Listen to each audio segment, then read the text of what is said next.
Okay, fine. What answer did you have? My question was, college முடிச்சதுக்கு அப்புறம் அந்த 3 வருஷம் கழிச்சு நீ என்னவா இருப்ப, நீ என்ன செய்யணும்னு ஆசைப்படுற? அதாவது do, be, give, haveன்னு 4 விஷயம் இருக்கு. What do you like to do? What do you like to be? What do you like to give? And what do you like to have? Youngsters உடைய most of the thinking pattern எல்லாமே haveல மட்டும்தான் இருக்கு. Have அப்படின்னா எனக்கு என்ன கிடைக்கும், ஃபியூச்சர்ல நான் என்னவா இருக்க போறேன், what kind of salary I'm going to gather, what kind of state of assets I'm going to gather, what kind of car I would like to drive or I would be driving, what kind of shelter or what kind of house I would be having. இதெல்லாம் தான் have அப்படிங்கிறது. Whichever youngster is focusing on do, be and give. அதுலயும் முக்கியமா give, be and give, இல்லாட்டி give and be. அதாவது who would you like to be, நீ யாரா இருக்கணும்ங்கற, what you would like to do, நீ என்ன செய்யணும்னு ஆசைப்படுற, what you like to give, இந்த சொசைட்டிக்கு நீ என்ன கொடுக்கணும்னு ஆசைப்படுற. இது மூணுல நீ தெளிவா இருந்தீனா have அப்படிங்கிறது ஆட்டோமேட்டிக்கா உனக்கு வந்து சேரும். பட் இந்த ஃபார்முலாவை அப்படியே நீ திருப்பி போட்டேன்னா what I would like to have அப்படிங்கிற மாதிரி யோசிச்சீனா உன்னை விட சுயநலக்காரர் யாருமே கிடையாது. ஆனா இங்க என்ன பிரச்சனை அப்படின்னா have பத்தியும் நீங்க யோசிக்கிறது இல்ல, do பத்தியும் யோசிக்கிறது இல்ல, give பத்தியும் யோசிக்கிறது இல்ல, be பத்தியும் யோசிக்கிறது. அப்ப அதுக்கு ஏதோ ஒரு ரீசன், ஏன் why you did not have the imagery நான் கேட்டதுக்கு ஒரு ரீசன் சொல்லுங்கன்னு லஞ்சுக்கு முன்னாடி நம்ம சொன்னோம். சோ அந்த ரீசன் இருக்குன்னு people like Santosh said. What's the reason?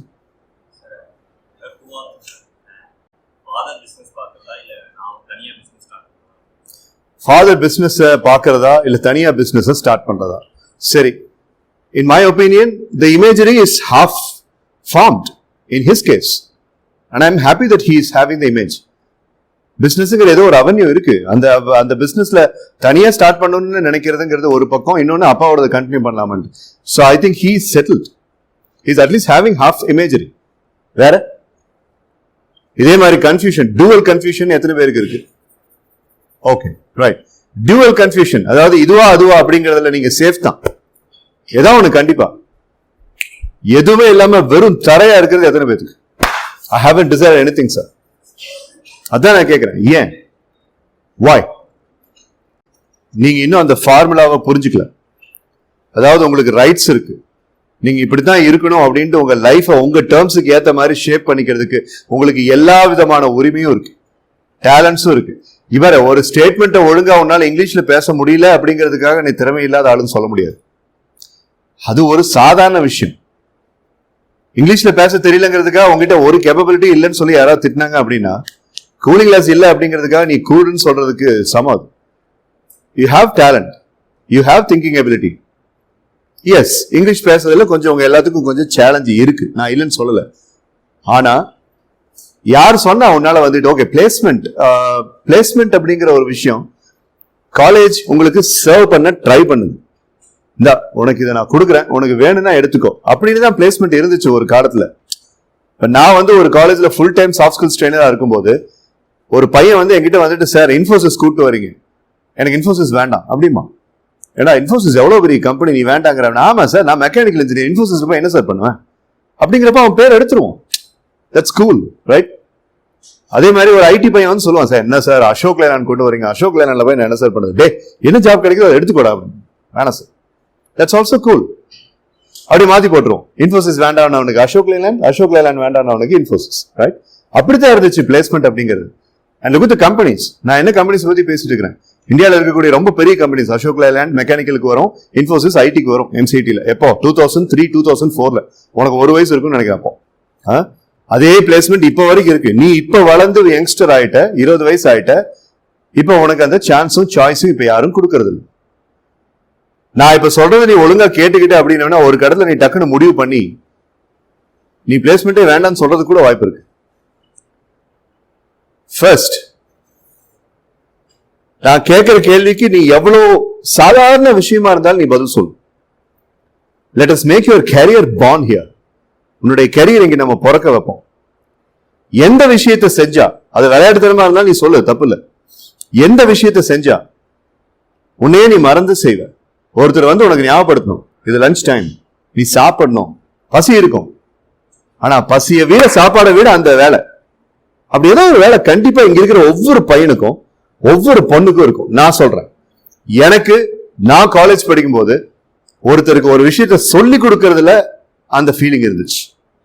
அதனால நான் வந்துட்டு பார்ட் டைம்ல 600 ரூபாய் மாச சம்பளத்துக்கு கேடிசி அப்படிங்கிற ஒரு டுட்டோரியல் சென்டர்ல போய் ஸ்போக்கன் இங்கிலீஷ் கிளாஸ் எடுத்துட்டு இருந்தேன்.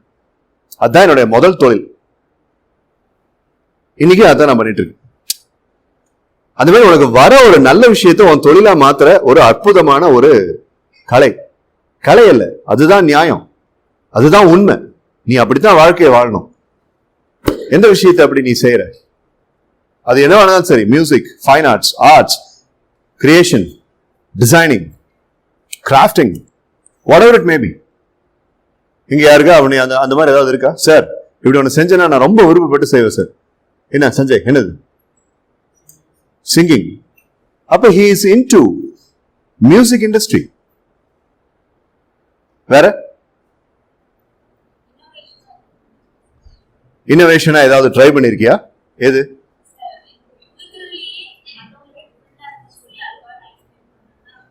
அப்ப டிசைனிங் ஃபீல்ட்ல you will be really good. Thank you. அப்ப நீ எந்த மாதிரி பண்ணணும்னு நான் சொல்றேன். நீ கண்டிப்பா எம்பிஏ படிக்கணும். நீ நிச்சயமா எம்பிஏ படிச்சுட்டு அப்படின்னம்னா ப்ரொடக்ஷன் அப்படின்னு ஒரு ஸ்பெஷலைசேஷன் எடுப்ப. அந்த ப்ரொடக்ஷன் ஸ்பெஷலைசேஷனும் மார்க்கெட்டிங் ஸ்பெஷலைசேஷனும் நீ எடுத்த அப்படின்னா ஒரு கம்பெனில உனக்கு வேலை கிடைக்கும். ப்ராடக்ட் டிசைனை பண்ண சொல்லி உங்ககிட்ட அசைன்மெண்ட் கொடுப்பாங்க. நீ ப்ராடக்ட் உன்னுடைய கிரியேட்டிவிட்டி அண்ட் இன்னோவேஷன் யூஸ் பண்ணி ப்ராடக்ட் டிசைன் பண்ணி கொடுத்த அப்படின்னம்னா அந்த வேலையில you will be a legend. இது இப்ப 2 நிமிஷத்துல நானும் நீ பேசின வச்சு உங்ககிட்ட இருக்கிற விஷயத்த நான் கண்டுபிடிச்சது. இது உனக்கு வந்துட்டு இன்னைக்கு நான் பேசல அப்படின்னம்னா இது உனக்கு புரியறதுக்கு 5 வருஷம் ஆயிரு. ஆனா put a thinking on this. இந்த திங்கிங்க போட பாரு. பட் அதுக்குள்ள நீ ஏதாவது பிளேஸ் ஆயிட்ட அப்படின்னம்னா பிளேஸ் ஆகு, வேலைக்கு போ. ஆனா கண்டிப்பா எம்பிஏ பண்ணாம இருக்காரு. Okay, right? Sit down. And you need to go to the singing classes. And you have to get into a job. Job வாங்குறதுலாம் ரொம்ப ஈஸி. naukri.com பத்தி நான் சொன்னேன் உங்ககிட்ட. அதுல வந்துட்டு you will get a job. இல்ல 1975 மாதிரி ஃபைல தூக்கிட்டு ஒரு 10-15 கம்பெனிஸ் அலைஞ்சினா கண்டிப்பா ஜாப் கிடைக்கும். இங்க இருக்கிற ஒவ்வொரு பையனும் ஒவ்வொரு பொண்ணும் மாசம் ஏடிஎம்ல இருந்து பணம் எடுத்து உங்க அப்பா அம்மா கையில கொடுக்க தான் போறீங்க சம்பளம். அதான் நடக்கதான் போகுது, கண்டிப்பா நடக்கதான் போகுது. என்ன சில பேத்துக்கு அது கேம்பஸ் பிளேஸ்மெண்ட்ல, சில பேத்துக்கு அது ஆஃப் கேம்பஸ் பிளேஸ்மெண்ட்ல, அதெல்லாம் நடந்துரும். பட் நான் அதை பத்தி இங்க பேசவே இல்லை. உனக்கு உடம்பு சரியில்லாம போகாம இருக்கணும்னா, உனக்கு வயசாகிறது தெரியாம இருக்கணும்னா உனக்கு பிடிச்ச வேலையை நீ செய்யணும். அந்த மாதிரி உங்களுக்கு அந்த மாதிரி எது உனக்கு? Work out. அப்ப ஃபிட்னஸ் இண்டஸ்ட்ரியில நீ ஏதாவது பண்ணணும். Maybe starting a gym in the future by getting a loan. புரியுதா? you know what I'm trying to say. உனக்கு பிடிச்ச விஷயத்துல இருந்து உன்னுடைய கரியரை எக்ஸ்ப்ளோர் பண்றதுக்கு நான் ட்ரை பண்றேன். Samiktha, you have anything like that? 5 நிமிஷம் பேசினதுல we have got a production department executive, we have got a singer, we have got a fitness industry person, and we have got a creative story writing publishing person.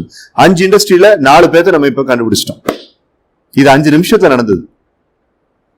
அப்ப இது நீ என்னன்னு சொல்லுவ? அப்ப இந்த விஷயத்தை நீ 3 வருஷம் பண்ணாம இருந்திருக்கேன்னா அது எவ்வளவு பெரிய தப்பு. So first thing, நீ இதை ஒரு யோசி. அதாவது இதை ஒரு கிடப்புல போடு. அப்படியே I mean put it into a workshop of your mind. Like identify which is the thing that you would love to do. இதுக்கு பேரு தான் ப்ராப்பர் கேரியர் மேப்பிங். நீ நினைச்சுட்டு இருக்க, டே அதெல்லாம் சொன்னா யாரா நம்ம போறான். ஆனா வீட்டுல போய் நீ சொன்ன, இப்ப சரணியா போய் நான் டான்சர் ஆகணும் அப்படின்னு சொன்னா வீட்டுல திட்டுதான் ஆகும். ஏன்னா அது கன்வென்ஷனல் திங்கிங். அவங்க அப்படிதான் இருப்பாங்க. அவங்கள சாட்டிஸ்ஃபை பண்றதுக்காக நீ ஏதோ ஒரு வேலையை பிடிச்சிட்டு உன்னுடைய பேஷனை நீ செய்யற. You see, pursuit of profession and pursuit of passion. இது ரெண்டுமே நீ பண்ற. ப்ரொஃபஷன் அப்படிங்கிறது உனக்கு வீட்டுக்கு சாப்பாடு கொடுக்கும். பேஷன் அப்படிங்கிறது உன் ஹார்ட்டுக்கு லைஃப் கொடுக்கும். நான் அந்த மாதிரி ஒரு லைஃபை சூஸ் பண்ணுங்கன்னு சொல்றேன். அதுக்கு உன் பிளேஸ்மெண்ட் ஹெல்ப் ஆச்சுன்னா ஹெல்ப் பண்ணணும். பிளேஸ்மெண்ட் ஹெல்ப் பண்ணல அப்படின்னம்னா you have got nothing to lose. You have got nothing to lose. அப்ப நீங்க பண்ண வேண்டிய முதல் விஷயம் என்னன்னு சொல்லி கேட்டா, ஒரு இமேஜரியை சூஸ் பண்ணணும். அந்த இமேஜரியை சூஸ் பண்ணி அந்த இமேஜுக்கு ஒரு கல்லை செதுக்கி 1000 நாட்கள் நிறைய மந்திரங்களை ஓதி அந்த கல்லை கடவுளா மாத்தி அதுக்கப்புறம் கோபுரத்தை கட்டி அந்த கோபுரத்துக்கு தஞ்சாவூர்ல இருந்து கலசங்கள் கொண்டு வந்து அந்த கலசங்களை மேல ஷார்பன் ஆக்கி அதுக்கப்புறம் பாத்தீங்கன்னா தண்டர் ரிசீவர் அப்படிங்கிற அந்த எக்யூப்மெண்ட்டை பொருத்தி அதுக்கு ஒரு 1000 நாள் மந்திரம் ஓதி ஒரு கோயிலை கட்டுற மாதிரி கல்லா இருக்கிற ஒரு விஷயத்துக்கு கடவுள் அப்படிங்கிற அந்த சக்தியை கொண்டு வர மாதிரி உன்னுடைய இமேஜரிக்கு நீ ஒரு சக்தியை கொண்டு வரும். அதுக்கு ஒரு எக்ஸசைஸ் இருக்கு. அந்த எக்ஸசைஸ் தான் 3 finger டெக்னிக் மேனிஃபெஸ்டேஷன் அப்படின்ட்டு வீடியோல நீ அங்கங்க கொஞ்சம் பார்த்து இங்க பிரசன்ட் பண்ண. சோ அந்த மேனிஃபெஸ்டேஷன் அப்படிங்கிறதும் அந்த 3 finger டெக்னிக் அப்படிங்கிறதும் அதை நீ பண்ணணும். அதை நான் இங்க வச்சு உனக்கு டெமான்ஸ்ட்ரேட் பண்றதுக்கெல்லாம் எனக்கு டைம் இல்லை, அதுக்கான நேரமும் இல்லை. ஆனா வேற பசங்களுக்கு பண்ணதோடைய வீடியோ அதுல இருக்கு, உனக்கு வேணா ரெஃபரன்ஸுக்கு நீ அதை பார்த்துக்கலாம். ஆனா இங்க நான் உனக்கு சொல்லி கொடுக்க போற ஒரு எக்ஸசைஸ் என்னன்னு சொல்லி கேட்டா, அந்த எக்ஸசைஸை 30 நாளைக்கு நீ பண்ண போற. ஆண்டனி ராபின்ஸ் சொல்ற 30 day சேலஞ்ச் நீ பார்த்த, 7 day சேலஞ்ச் நீ பார்த்த, ஏர்ல் நைட்டிங்கேல் சொல்ற 30 day சேலஞ்ச் பார்த்த. பட் இது மணிகண்டன் சுந்தரேசன் சொல்ற 30 day சேலஞ்ச். 30 நாள் நான் சொல்ற ஒரு விதமான மெடிடேஷனை நீ பண்ணிட்டு வா. இன்னைக்கு 30ஆம் தேதி நம்ம சொல்றோம், அக்டோபர் 31ஆம் தேதி வரைக்கும் உனக்கு டைம். நான் சொல்ற இந்த எக்ஸசைஸை இப்போ உனக்கு நான் டெமான்ஸ்ட்ரேட் பண்ணி காமிக்க போறேன். அந்த எக்ஸசைஸை 30 days நீ பண்ணு. 31st day 32nd day நீ என்ன ஃபீல் பண்றங்கிறத என்கிட்ட ஃபீட்பேக்கா கொடு.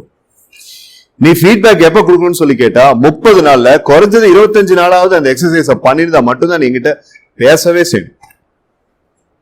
12 நாள் பண்ண, அப்புறம் எக்ஸாம் வந்துச்சு, அப்புறம் மாடல் எக்ஸாம் வந்துச்சு, இன்டர்னல்ஸ் வந்துச்சு, சினிமாக்கு போயிட்டேன், இப்பெல்லாம் நீ சொன்னீங்கன்னா இட் வான்ட் ஒர்க்.